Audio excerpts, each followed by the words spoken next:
Laima un divas mātes. Kāda māte reiz kāsusi sienpļavā.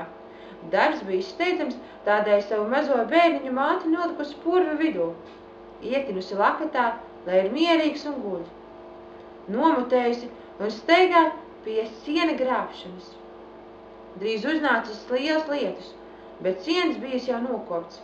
Tā tik māte atminējusies savu bērniņu un bailes trīcēdam, ka tam, kas ļauns nebūtu noticis, steigusies uz augšņu pudurīti purva vidū. Pieiet pie bērna.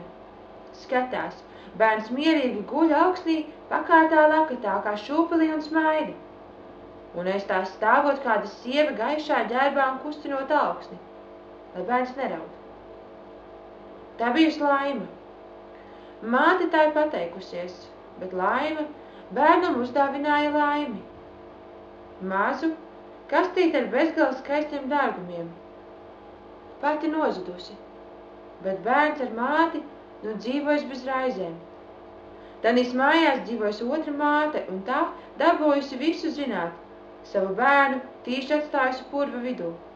Bet nekā, jo laime sakot, netīši atstāts laime, tīši nelaime vai nekas.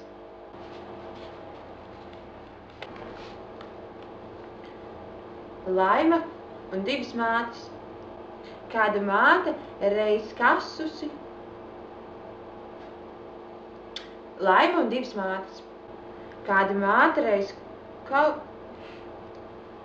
Laima un divas mātes.